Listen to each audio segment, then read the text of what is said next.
Oi, pessoal, meu nome é Sheila, eu sou nutricionista e hoje eu vou falar um pouco a respeito de proteínas e dietas vegetarianas.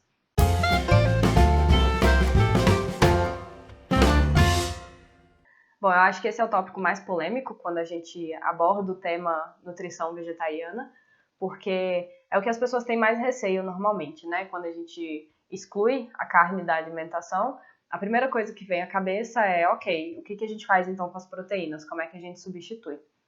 E aí, na verdade, esse receio ele é bem infundado, porque a gente já sabe que em termos de quantidade de proteína, é muito simples adequar uma dieta vegetariana, desde que a ingestão calórica seja adequada. Então, pensando em uma dieta balanceada, que a gente tenha várias fontes diferentes de alimentos, de vários grupos, de uma forma geral, todos os alimentos eles contêm proteína, alguns num teor um pouco maior, outro menor, mas desde que a alimentação não seja baseada exclusivamente em produtos industrializados e refinados, é muito simples adequar a quantidade de proteína de uma dieta vegetariana. E isso já é consenso, assim, tem entidades internacionais, inclusive, que já deixaram isso muito claro, e, de uma forma geral, diversos estudos que mostram que não tem dificuldade nenhuma em adequar a quantidade de proteína que a gente tem em uma alimentação vegetariana, porque a gente tem, sim, excelentes fontes de proteína vegetal. E aí vem a segunda questão, né? Tá, adequar a quantidade de proteína é fácil, mas e a qualidade da proteína? Porque a gente cai numa segunda questão, que é o valor biológico das proteínas. E aí muitos de vocês já devem ter ouvido falar que proteínas vegetais são incompletas porque elas não possuem todos os aminoácidos que a gente precisa para sintetizar a proteína. Aminoácidos são as estruturas que formam as proteínas, então são os tijolinhos que compõem as proteínas. E quando a gente observa proteínas animais, por exemplo, elas têm todos esses aminoácidos numa proporção que seria necessária para estimular a nossa síntese proteica. E observando proteínas vegetais, algumas proteínas não têm esse teor adequado de aminoácidos ou na mesma proporção.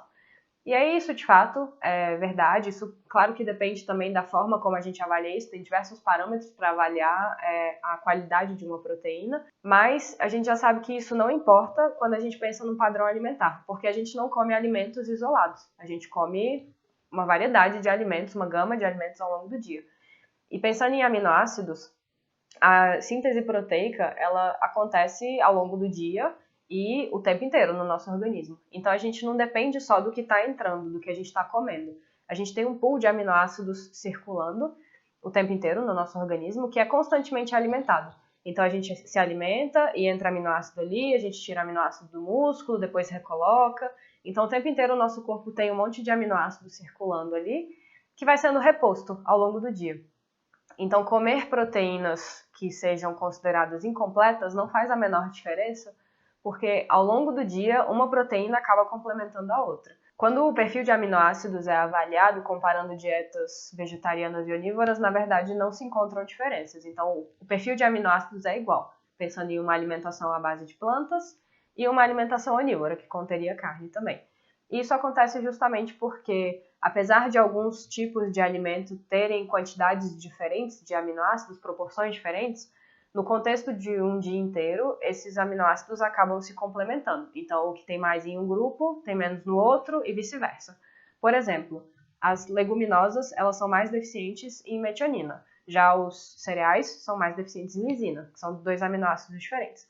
Mas quando a gente come leguminosas e cereais ao longo do dia, um acaba complementando o outro e no saldo do fim do dia a gente obtém uma quantidade adequada de todos os aminoácidos. E aí, inclusive, por muito tempo se preconizou que seria necessário fazer essas combinações na mesma refeição. Por exemplo, comer arroz e feijão na mesma refeição para conseguir fazer essa combinação de aminoácidos e absorver e ter um perfil de aminoácidos adequado. Mas isso já é considerado mito há um tempo, porque já se observa que não existe, na verdade, diferença entre comer na mesma refeição, ou ao longo do dia, ou até ao longo de vários dias. Então, desde que a dieta seja variada, não precisa ter essa preocupação em adequar, em combinar as fontes diferentes de proteína na mesma refeição.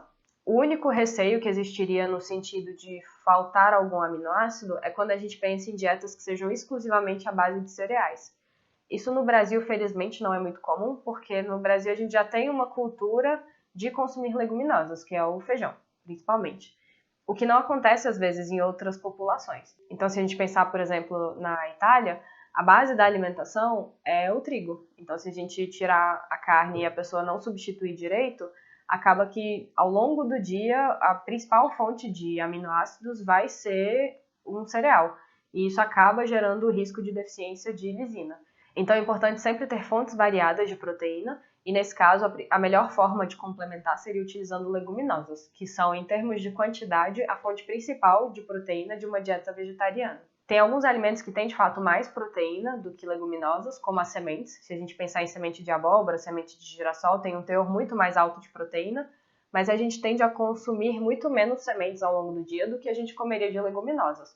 É muito mais fácil comer 2 conchas cheias de feijão, por exemplo, do que comer uma concha cheia de semente de abóbora. Então a gente acaba considerando as leguminosas como de fato sendo a principal fonte e complementada com cereais, com sementes, com castanhas, com vegetais. Vegetais são uma boa fonte de proteína também. Eles não têm uma quantidade muito grande de proteínas, mas uma boa proporção das calorias vem de proteína. Isso principalmente para os vegetais verdes escuros.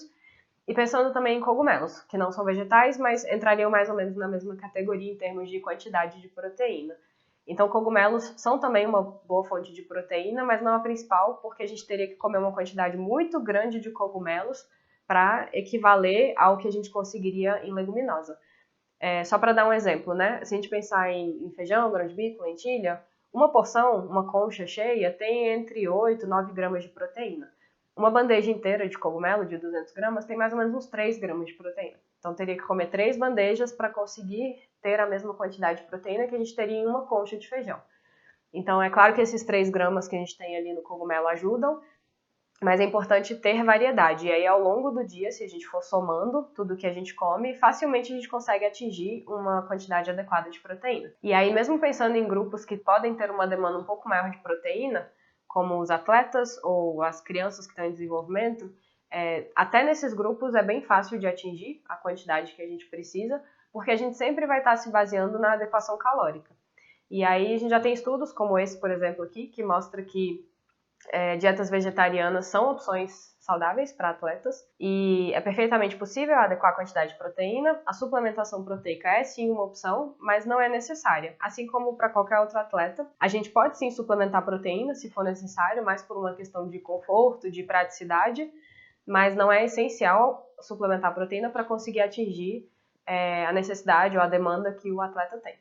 E para a criança é a mesma coisa. Desde que a gente tenha variedade, a gente consegue adequar. A gente já tem até um guia alimentar para crianças vegetarianas até 2 anos, que fala um pouco sobre introdução alimentar e explica a proporção de alimentos que a gente precisa incluir no prato para conseguir atingir a necessidade de aminoácidos. E mesmo nesses casos em que a necessidade é um pouco maior, a gente não tem dificuldade nenhuma, ok? Bom, então resumindo, em termos de proteína, a gente não precisa se preocupar nem com a quantidade e nem com a qualidade. A gente precisa de um planejamento da dieta, claro, como para qualquer indivíduo. E aí, nesse caso, em termos de proteína, especificamente para conseguir incluir esses outros alimentos que têm um teor um pouquinho maior e que vão ajudar a balancear esse perfil de aminoácidos. Bom, se tiver ficado alguma dúvida, pode escrever para mim aqui nos comentários desse vídeo. E se você tiver gostado, por favor, dê um like. E a gente se vê aqui nos próximos vídeos, tá bom? Um beijo grande, tchau, tchau!